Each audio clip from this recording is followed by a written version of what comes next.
Hi, I'm Bill O'Reilly. Thanks for watching us tonight. Yet another controversy in the White House. That is the subject of this evening's Talking Points memo. It is truly amazing. I have never seen this before. Almost every week, there's another intense situation raising questions about presidential leadership. Last week, it was the VA. This week, a trade with the Taliban to get an American soldier released from captivity.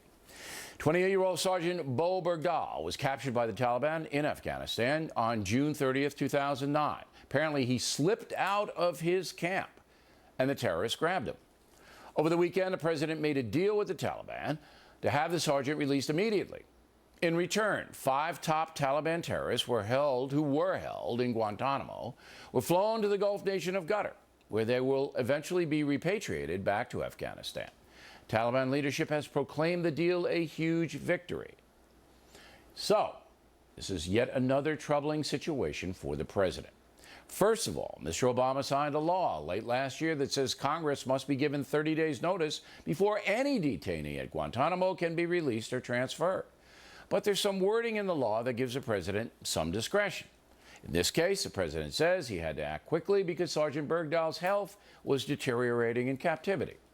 Second, the sergeant was captured under very mysterious circumstances.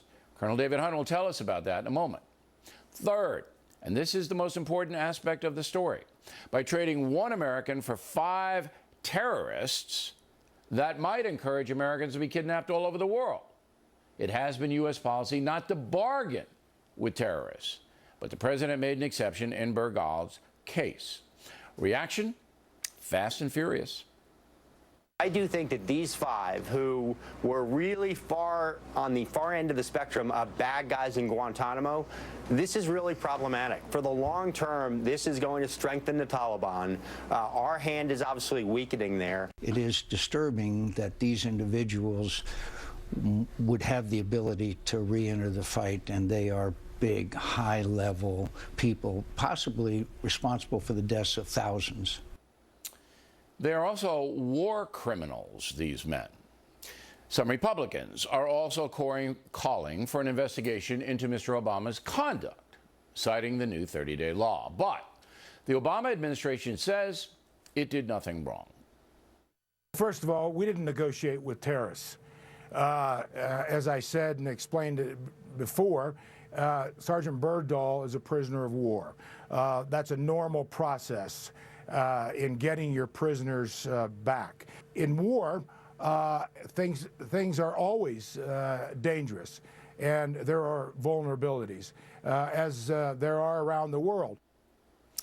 In addition to politics, there is the emotional part of this story.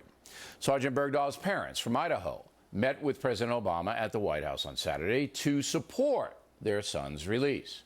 Most parents would do that, despite the intense political ramifications. But it is Robert Bergdahl, the father, who is also engendering some controversy. He has learned to speak Pashto, the language of the Taliban, and looks like a Muslim. He's also somewhat sympathetic to Islam, actually thanking Allah right in front of the president.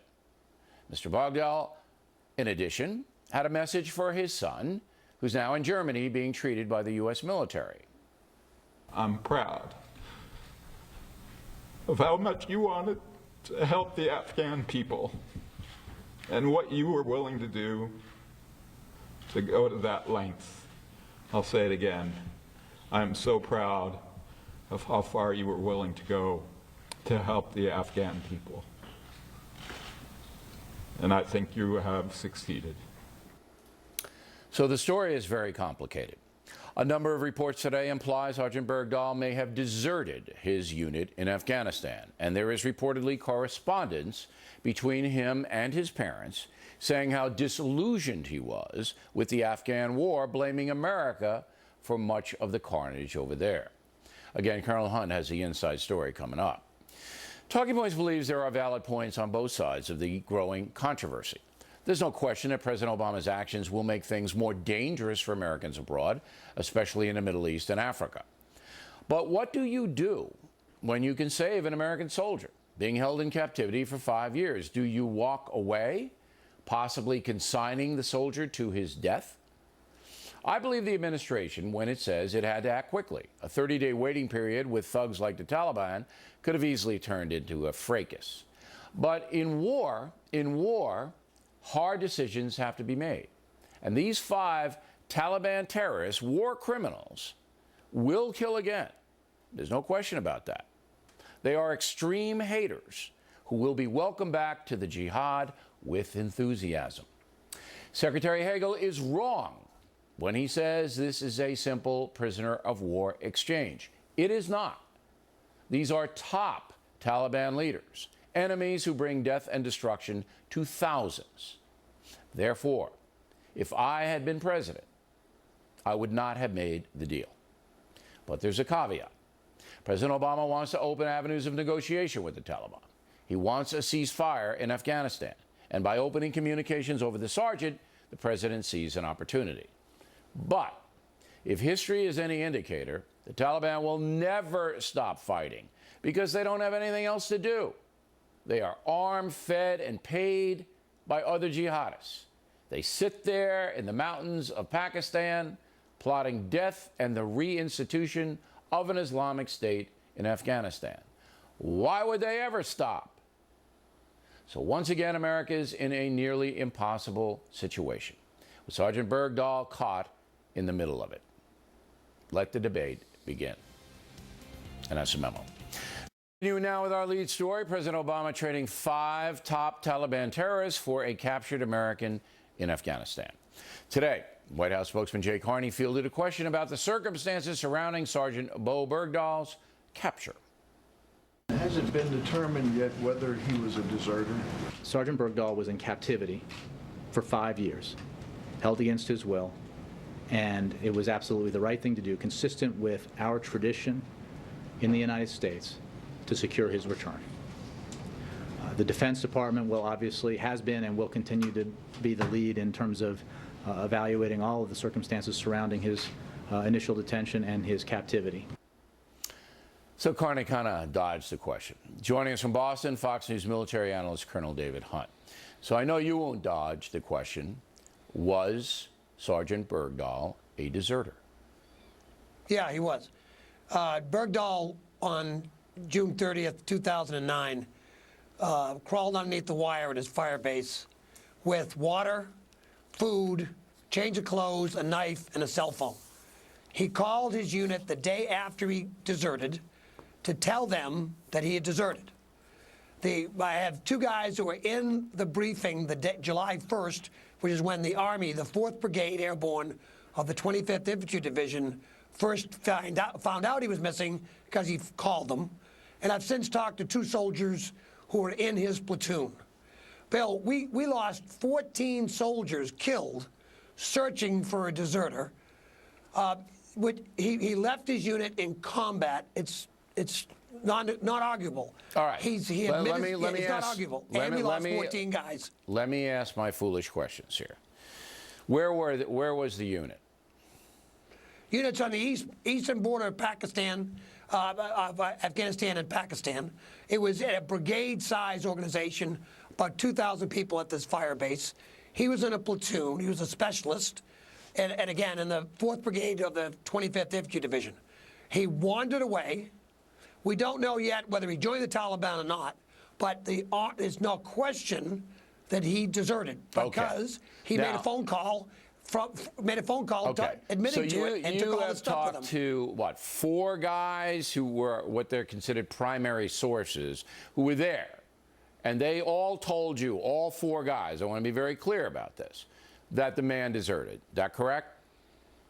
Yes, two guys in the briefing the day that it happened. The unit was briefing everyone on and 2 soldiers who were in his platoon. Okay, he deserted. He walked away. You've been out, I think, in that territory out there. That's no man's land, all right?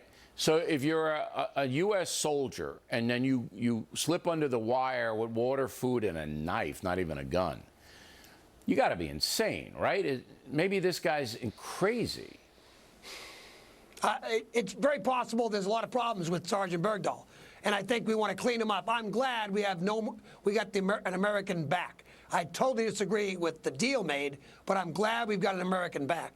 We clean him up, take care of him, and then you court-martial him for being a deserter. We can't keep calling him a hero. Again, we had 14 soldiers killed trying to find this guy for the last 5 years. Operations turned upside down. We did everything we could on the ground to find him, which we should have done. We have that even if you're a deserter, the Army code, Absolutely. the Marine code, the U.S. military code is, even if they disappear in nefarious circumstances, you go look for them. Okay, we got it. As we should, yes. We got it. All right, so the Obama administration's got to know what you know. And Carney Dodge did what I'm saying it's a State Department play. But everybody knows what you know, that the guy went out under the wire, a deserter, maybe he's insane, we don't know, okay? But we will know soon.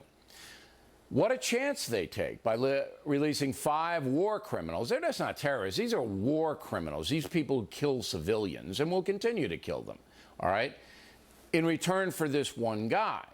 But as I said, if you're the commander-in-chief and you can get the guy back, I wouldn't have done it, but do you understand why Mr. Obama did it? Mr. Obama's going to take a lot of heat for doing it, by the way. Go. Bill, we got to do anything we can to get our guys back. You can pay money. You can bribe. You can go on the operations and do a raid. The problem is we traded a deserter for 5 war criminals. Right. And that's a very bad deal. And it does put soldiers in the field at risk. I know Israel does this. The French pay money. This is the United States of America, and this is the first time in the history of the country that we've traded a deserter for war criminals. I don't know about outrageous. that, but certainly it is dubious, and I think the president himself has got to address it pretty soon. Hey, Colonel, we appreciate it. Directly ahead, Juan and Mary Catherine will